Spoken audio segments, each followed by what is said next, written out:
निषादराज केवट रामायण का एक पात्र है जिसने प्रभु श्री राम को वनवास के दौरान माता सीता और लक्ष्मण के साथ अपने नाव में बिठाकर गंगा पार करवाया था। इसका वर्णन रामायण के अयोध्या कांड में किया गया है। राम केवट को आवाज देते हैं, नाव किनारे ले आओ, पार जाना है। मागी नाव न कैफ्टू आना, कही तुम्हार मरमू में जाना। चरण कमल रच कहूँ सबू कहाई, मानुष करनी मूरी कछु आहाई। श्री राम ने केवट से नाव मांगी पर वह लाता नहीं है। वो कहने लगा, मैंने तुम्हारा मर्म जान लिया। तुम्हारे चरण कमलों की धूल के लिए सब लोग कहते हैं कि वह मनुष्य बना देने वाली कोई जड़ी है। वो कहता है कि पहले पांव धुलवाओ फिर नाव पर चढ़ाऊंगा। अयोध्या के राजकुमार केवट जैसे सामान्य जन का निहुरा कर रहे हैं। ये समाज की व्यवस्था की अद्भुत घटना है। केवट चाहता है कि वह अयोध्या के राजकुमार को छुए, उनका सानिध्य प्राप्त करें, उनके साथ नाव में बैठकर अपना खोया हुआ सामाजिक अधिकार प्राप्त करें, अपने संपूर्ण जीवन की मजूरी का फल पा जाए। राम वह सब करते हैं जैसा केवट चाहता है। उसके श्रम को पूरा मान सम्मान देते हैं, उसके स्थान को समाज में ऊंचा करते हैं। राम की संघर्ष और विजय यात्रा में उसके दाय को बड़प्पन देते हैं। त्रेता के संपूर्ण समाज में केवट की प्रतिष्ठा करते हैं। केवट भोई वंश का था तथा मल्लाह का काम करता था। केवट प्रभु श्री राम का अनन्य भक्त था। केवट राम राज्य का प्रथम नागरिक बन जाता है। राम त्रेता युग की संपूर्ण समाज व्यवस्था के केंद्र में है। इसे सिद्ध करने की जरूरत नहीं है। होकर भी पार उतारने के लिए केवट का निहुरा कैसे कर रहे हैं, परंतु समीप आने पर अपनी उत्पत्ति के स्थान पदनखों को देखते ही उन्हें पहचानकर देवंदी गंगाजी हर्षित हो गईं। वे समझ गईं कि भगवान नरलीला कर रहे हैं।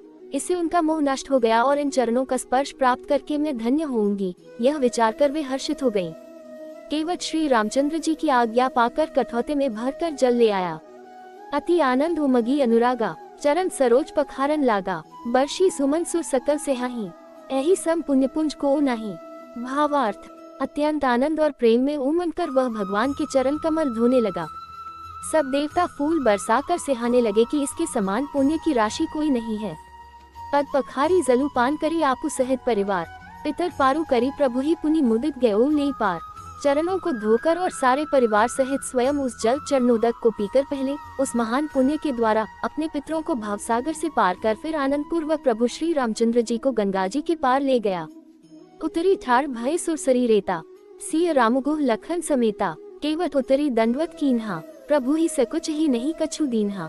निषादराज और लक्ष्मण जी सहित श्री सीता जी और श्री रामचंद्र जी नाव से उतरकर गंगा जी की रेत बालू में खड़े हो गए। तब केवट ने उतरकर दंडवत की। उसको दंडवत करते देखकर प्रभु को संकोच हुआ कि इसको कुछ दिया नहीं। यही की सेय जान निहारी, मणि मुद्री मन मुदित उतारी। तहेउ कृपाल लेहि उतराए, केवट चरण गहे अकुलाए। 2 भावार्थ, पति के हृदय की जानने वाली सीता जी ने आनंद भरे मन से अपनी रत्नजयित अंगूठी अंगुली से उतारी। कृपालु श्री रामचंद्र जी ने केवट से कहा, नाव की उतराए लो। केवट ने व्याकुल होकर चरण पकड़ लिए। नाथ आजू मैं कहा न पावा, मिटे दोष दुख दारिद दावा। बहुत काल में कीन्ही मजूरी, आजू दीन विधि बनी भली भूरी। हे नाथ, आज मैंने क्या नहीं पाया। मेरे दोष दैख और दरिद्रता की आग आज बुझ गई है। मैंने बहुत समय तक मजदूरी की, विधाता ने आज बहुत अच्छी भरपूर मजदूरी दे दी। अब कछु नाथ न चाहिए मोरे, दीन दयाल अनुग्रह तोरे। फिरती बार मोही जो देबा, सो प्रसादु में सिर धरी लेबा। भावार्थ, हे नाथ, हे दीनदयाल, आपकी कृपा से अब मुझे कुछ नहीं चाहिए। लौटती बार आप मुझे जो कुछ देंगे वो प्रसाद में सिर चढ़ा कर लूंगा।